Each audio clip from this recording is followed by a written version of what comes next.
What a beautiful day here in California to welcome you to something pretty unique, something different. And that goes so many directions, not only for the event, but this venue as well. Good morning, folks, to the Thermal Club here in California for the Thermal Club $1 Million Challenge, part of the NTT IndyCar Series. It's going to be a 3-day extravaganza. It's starting out right now in a relaxed test format fashion, but it's going to ramp up where there is a lot of money on the line on Sunday. Lee Diffie along with Townsend Bell and Kevin Lee to get you going for the weekend. This is pretty cool, T-Bell. I know that you know this place very well and have been coming here for many years. It is remarkable as I stand here atop the tower in the center of the facility. You see the tower in the backdrop down, and look at what they have created here. 13 years ago, I came here as a guest of a guy named Paul Clayton, the founder here, who had pushed up a pile of dirt, drove me in an SUV, and just looked off into a palm farm and said, this is what I imagined creating. And through the sheer will of a guy named Tim Rogers here, they made it happen. We are in the lap of luxury and adrenaline here at the Thermal Club.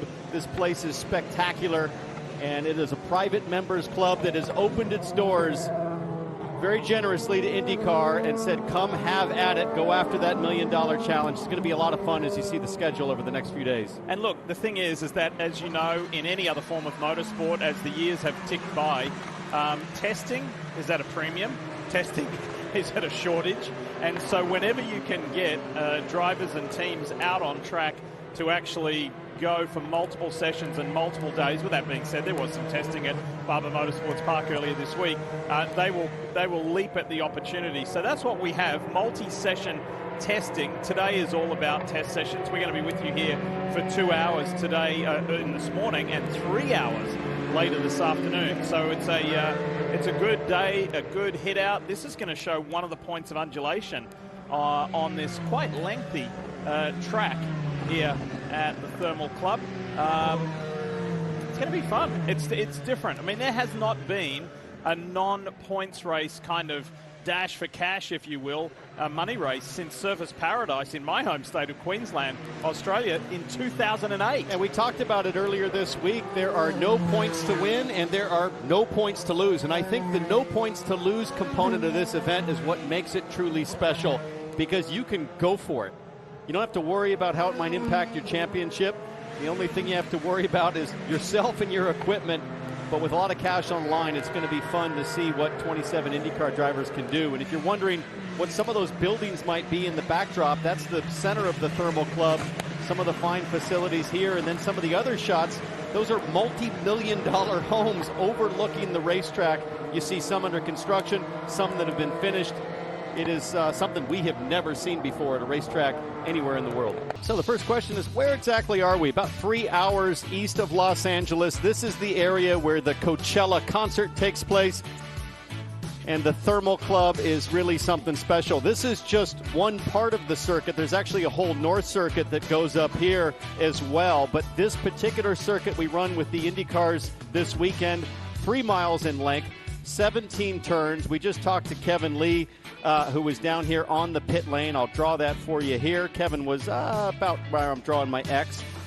And then the viewing area that he pointed out is just down to the southwest corner of the track right here. There's suites and a spectator grandstand. And then, of course, many, many homes. This aerial shot, satellite shot, is really pre-development of most of the houses. There's close to 100 private residences and garages. We're going to give you a peek of those tomorrow. And then in the center of the track, this is where the IndyCar paddock is, the control tower and the members clubhouse, where Diff and I have the pleasure of being at the highest elevation of the circuit with a great view up here. We'll show you that tomorrow as well. This place is very technical. It does contribute to a lot of tire degradation. We'll be talking a lot about that for both the heat races and the main. I think that's going to be the big issue, Diff, is how do you take care of your tires over those 20 laps. There's no part of the schedule, no part of your off-season testing where you fill the car up. Whoa, Ferrucci. Hold on, Santino. That gives us a window into when things get serious in qualifying and the race as well. But just to finish the point, when do you ever fill the car up on 10-lap-old tires? Right. So that's a whole new paradigm to go experiment with. And wouldn't surprise me if a lot of these teams get sucked into really focusing on that today, knowing what might happen on Sunday, especially the favorites to make the top 12 for the $1 Million Challenge. To Kevin's point about the race, how he again reiterated that it's split into two parts with a pause in the middle, a break in the middle. During that break, it's really simple. You are only allowed to add fuel, adjust the front or rear wing angles and wickers, adjust tire pressure, and attend to the driver. That's it. Let's have a look at what happened to Santino Ferrucci in the Sexton Properties Chevy. Up over the curb, out wide, and fortunately, it looks relatively new runoff area out the back there as well. Otherwise, he may have been in the dirt. So this was over in turn 3 there for Ferrucci. It's a double apex decreasing radius turn, so it really demands control from the rear end of the race car, and I think that's going to be an issue here. This is where Ferrucci went off. I think it was in 3 there. So you really trail brake all the way in through 2 and then tighten it up in turn 3. And as tires wear, I tell you, the second half of that challenge, it's going to be a handful over there. Let's show you a couple of replays, and one involves this guy here, Scott Dixon in the PNC Bank Honda. Check this out. So this is exiting. Boom. Rosenquist called the triple hander. And that's just a little kicker right there, Diff, a little whoop. It's a little up. Yeah, just slightly airborne. Enough to... it's another one of Stingray, Rob. This is a separate incident again. About the same again. How big would you feel? How big would you feel that in the cockpit? It didn't look like from that really great slow-mo shot that it's casing that much. It's not bottoming out on the floor, so it didn't look like too hard of a hit. But I promise you feel it, and that's just the driver shortcutting that section.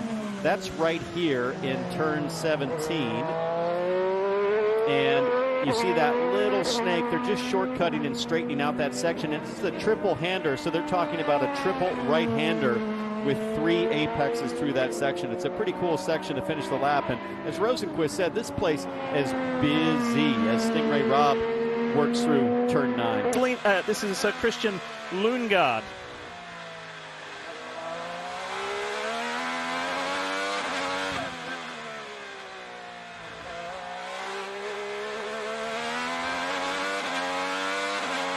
Like really good power down there out of turn 5. This is turn 6 that leads onto the longest straightaway for Lundgaard.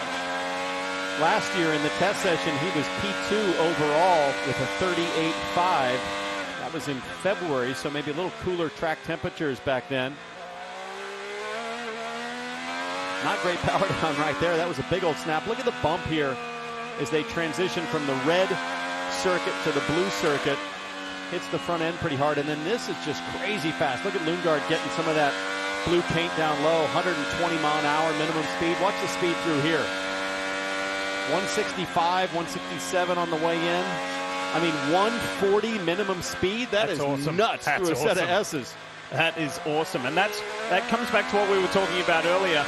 During the races, whether it be in heat format or the $1 Million Challenge, there's going to be a lot of lead follow, so where do you make that move? Where do you pounce? How do you make that pass? That's going to be so fascinating on tomorrow and Sunday. So Lundgaard goes to P2 there as Marcus Ericsson goes for a little desert drift.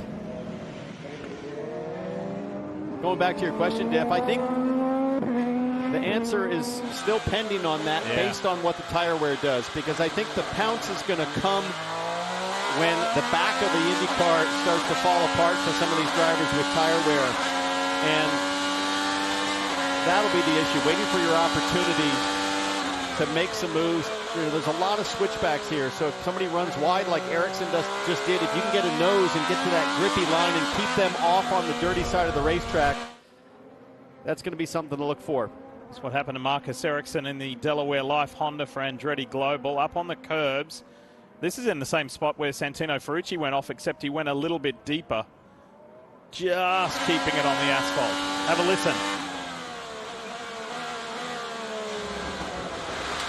So no crazy lockup there. He was trying to keep the tires rolling, but the moment the left side of his car got onto the curbing there, and it does what it's designed to do, which is be a deterrent from running it. The moment the front end got there, it just picked up the chatter and walked the front end of the race car right off the track. This guy was quick in the test last year. Callum Ilott, P4 overall. Whoa, whoa, whoa. Again, he is subbing for the injured David Malukas, who was on the recovery train after injuring his wrist. So he missed St. Pete. Callum drove in his place, part of the McLaren team. By the way, you may have seen the news overnight that Zach Brown has been re-signed. He's done a contract extension as the McLaren Racing CEO. So well done to American Zach Brown, continuing his amazing job, heading up the global organization. Check this out. Oh, my. Whoa. 66 of Tom Blomqvist. Big old slide. Nice save. Sprint car style, just the wrong way. How much Firestone did he leave on the track with that one? And this happened while we were looking at that replay. Wow, look at how violent the shudder is from running that exit curb, and then you can see how dirty that exit curb is as well. Really doesn't seem to chew up the bottom of the car much, but the tires, the sidewall deflection is very dramatic. So that lap got Tom Blomqvist's attention for sure. We climb aboard the Code 3 Associates, Graham Rahal, number 15. And let's show you something that went down just moments ago. Back at that, as Townsend called it, the little kicker. That was a bit more than a little kick. Yeah, but I like the way it landed there. It seems like that's a nice little shortcut. One of the great things about IndyCar, of course, is no track limits. You can use the whole canvas that's available. Graham got wide here. This is exactly what happened to Marcus Ericsson earlier. I think turn 3, this is going to be the trouble spot. You asked earlier, where are you going to make your move? It's probably going to be in turn 3 in terms of your best chance following. On board here with Alexander Rossi, exiting turn 3. Probably a little too much curb at the exit, and then he climbs all over the chicane curbs. I think it looked like it worked all right there over the first one. Let's take a look at the MyJack Honda for Rahal, Letterman, Lanigan Racing, and Pietro Fittipaldi. What happened? Whoa. That's in that transition we talked about. Coming off the red circuit into the blue circuit, turn 8. Really upsets the car, and you're at maximum lateral load, trying to get into the throttle. Pietro sits P22 right now after 4 laps. Back of that car just jumped up like it was on a hand jack and sent him sideways. Good catch. And let's not forget, you used the word transition. Let's remember the transition this guy's in. Coming from Formula One, where he's the Haas Formula One test and development driver. Still has that title, by the way, but it's not like he hasn't done any IndyCar racing before. He has. But never a full season, knowing that going into the beginning of a new year, and so much learning of new tracks for Pietro. True, but such a great platform to learn from with Rahal, Letterman, Lanigan Racing, because of Graham Rahal's experience and really the kind of team leader these days performance-wise with Christian Lundgaard. Sits P2 right now, so you think about the data that he'll have to leverage, all of the team's experience at so many of the circuits that are not new on the IndyCar schedule. So I think just a great learning environment. Seems like a pretty low-pressure learning environment for Pietro Fittipaldi. Everybody knows that it's going to take some time to make that transition, but he's got a great baseline to work from.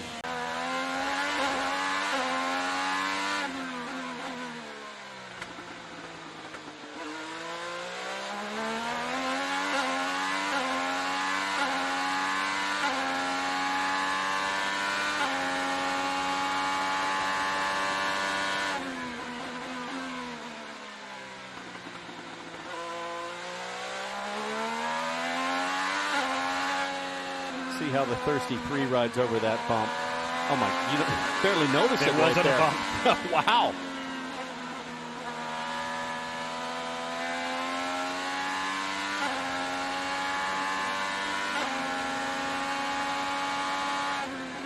I feel that Scott McLaughlin has stepped it up again in terms of intensity for this 2024 season. Shred quite a bit of weight from the off-season, some 16 pounds. I was talking to him last night. He just has that look in his eye, like he's all business. The settle-in period is well and truly over. He got his best championship position last year with third. Got a podium at St. Pete. I think in his mind it's on. Well, and he waited a long time with his team, about an hour, to really get out and start to send it in anger. So this is lap 4 on these tires, and this is his push lap. This will be a fun one to watch. 16 pounds, you said, in the offseason? Yeah. Think about what he lost initially when he came to IndyCar. That's got to be, what, 30, 35 pounds in total. This thing looks pretty hooked up. First hour of this opening 2-hour session is already complete. Rinus VeeKay, I thought there was a lot to be positive from his opening weekend of the year. He starts the 2024 NTT IndyCar Series with a top 10 result from St. Pete. It was just good, solid stuff. Good, solid stuff, and got to point out, no sooner than I question the pick for Rossi does he go P4 with a 39.9. So, well done, whoever that was. Forgot your name, but good call. Rossi showing some early pace. And yeah, for Rinus VeeKay, I think nice to see him kind of just settle into another season with Ed Carpenter Racing. They made a big investment in his career. They believe in him. He's a fast set of hands. He's an aggressive driver, but I think we're in the maturity phase now with Rinus VeeKay, where you really see experience, maybe a greater sense of calm behind the wheel.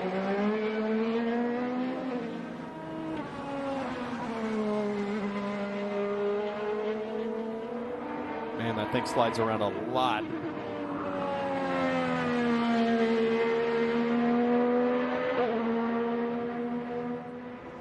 He doesn't mind hustling the car, though. I think that's part of his style, part of his flair.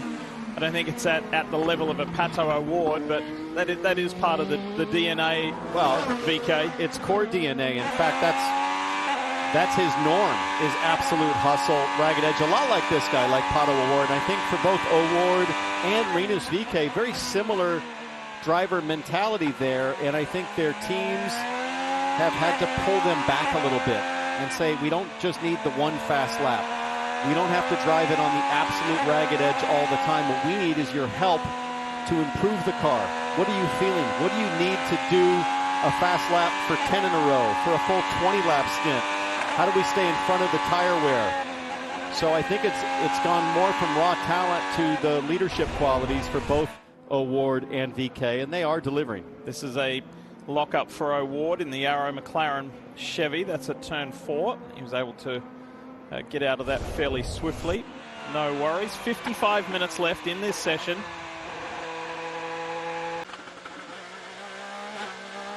Short shifting is going to be key with tire wear. If you heard Callum grab second, low in the RPM range between the chicane, I think you're going to want to tractor pull it, which is what we call it when you short shift and get low in the rev range and just help the drivability deeper into the stint. Let's show you. Townsend said keep an eye out for that last turn. After the kicker, ran a little wide and able to get it back on. Again, this is testing. This is in the lead up to tomorrow's qualifying session for the 2 heat races and then Sunday's $1 Million Challenge. Let's show you some action at turn 2. Who's first up here do we see? It's Christian Rasmussen in the Geico Chevy for Ed Carpenter Racing. This is Graham Rahal. Have a listen.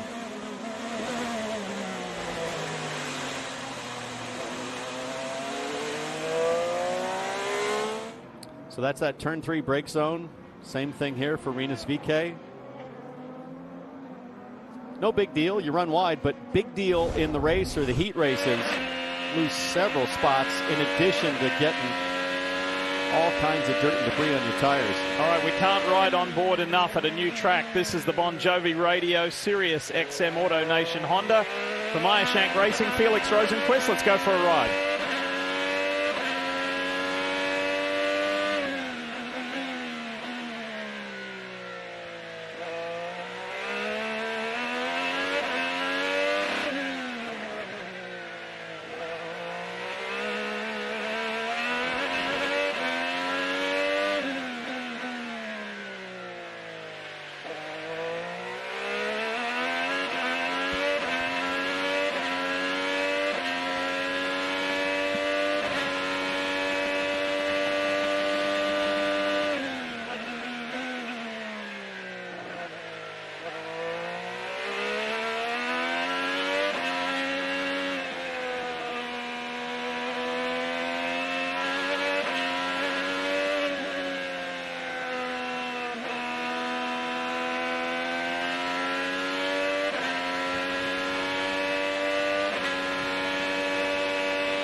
Rosenquist fighting the wheel quite a bit there. 8 laps on these tires. They'll come to the triple handy.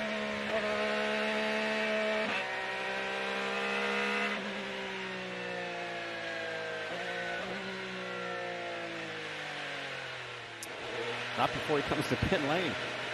This first up, the Gainbridge Honda of Colton Herter. Hard on the brakes. Look at that dust and the lockup.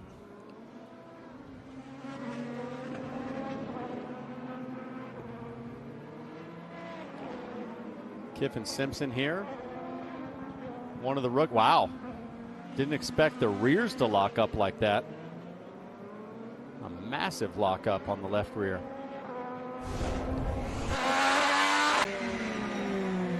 Tom Blomqvist went for a wild ride earlier. We've got another replay to show you. What happened to the driver of the Arctic Wolf Meyer Shank Honda? That's turn 17 again. Little wheelie. Yeah, that wheelie is induced by a big old floor pop there. That one you definitely feel. You can see how it's a 2-step exit curb. So it drops off to a lower level, and if you straddle that, you're going to case it. Blomqvist comes to pit lane. How's he looking right now? 22nd on the charts there. 43.5 was the last lap.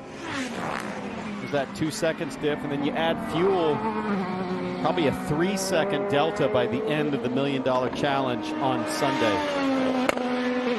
Augustine Canapino going to a new track and learning was the theme for him last year. So, and he showed us many times, or I should say time and again, at what a quick study he is. Well, and he was quick to nod with approval last night with one of the more exciting updates for this driver in the offseason, which is that he has agreed to let me call him Augie. No. Yes. Really? Yes. You got a firm no last year. So we're going Augie C. Just rolls off the tongue a little bit more, don't you think? He's having a good time. And talk about comfort. For Canapino, he's just comfortable being in the U.S. for a year now and understanding not just the race team or IndyCar, just the whole culture that we have here, what to expect, all of these diverse locations. Huge opportunity for him. He got a lot of testing last year, felt pretty comfortable and was very impressive. 21st overall out of the 27 cars, but within about a second of the top time. So should be fun to watch his progress here today and tomorrow. Newgarden, the last to really get after it in anger, but he's caught up. 7 laps so far, but just 21st, a 41.2 the quick time, but his last lap a 41.3. So maybe they're going for the consistent setup here.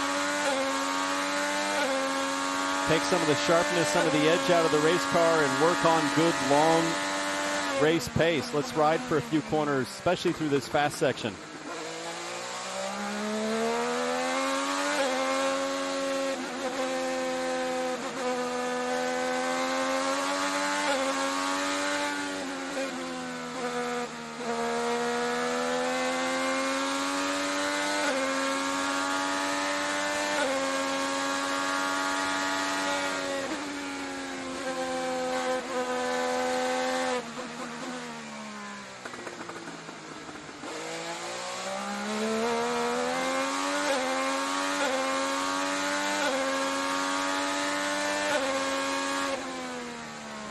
It's kind of more squished together, but that turn 10, 11, 12, 13 complex is a little bit like Silverstone's Beckett's complex. Yeah. More condensed. But I'm saying wow because when we watched that onboard, it was really interesting. Newgarden seemed to have a lot of understeer. But there's 8 laps on this run, presumably 8 laps on the tires, and Newgarden just did his fastest lap at a 40.9. Everybody else we've been watching is doing this, sliding all over the racetrack, back into the car, wagging everywhere, chasing the race car, where Newgarden, they're going the opposite direction, and they're engineering some understeer into the car at the beginning of the stint to principally take care of the rear tires and not make the car so pointy. There's some fire on the left front of Marcus Ericsson, the 28, with some hot brakes. Take a look at this replay, Dick. And a look front left. Oh, yeah. Legit fire. We saw that we had a fire rear right, Christian Lundgaard's car in St. Pete. Oh yeah, time to pit. Time to pit. Nothing's getting, I don't know if he can see that. He should be able to. It's alive and not well, and it's not going anywhere either, I don't believe. So the Andretti Global guys are going to work on this Delaware Life Honda, checking out the front left of Marcus Ericsson's that car. Carbon fiber rotor shroud totally fried. Have a look at this. This is the moment they saw it for themselves to say, oh, look at all the pieces just falling off. That thing is smoked. Oh, yeah. You have to wonder if something came loose on the shroud or cracked, and then it started to contact the rotor to generate the fire, as opposed to just too much temperature creating the issue. This is Pato Award. This section's awesome. Whoa, whoa, whoa, whoa. Good catch. Loose on the way in, but it looked gripped up through the S's. I wonder if they threw a new set of tires at Pato Award there, because he was pushing. Yeah, he sure was. Getting back to the workhorses, Kiffin Simpson, 27 laps. Alexander Rossi.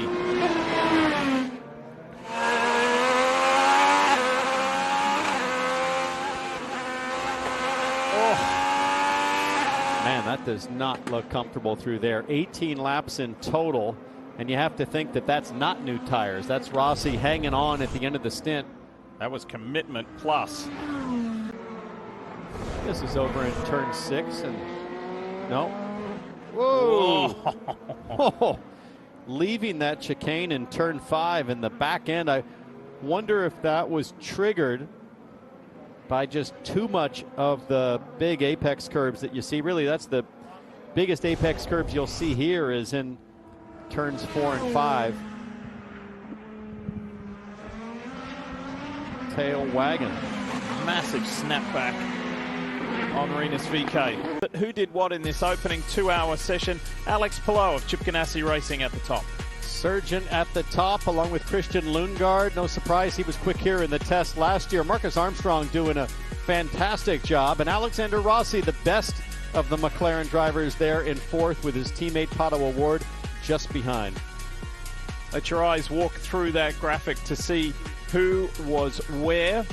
Some good laps turned there. Young Christian Rasmussen pumped out 25 laps in his Ed Carpenter Chevrolet, and we walk back to the final page of the graphic, and that was a valuable session for Nolan Siegel. He got in some good laps in his appearance. The teenager from California, the rookie in the NTT IndyCar Series.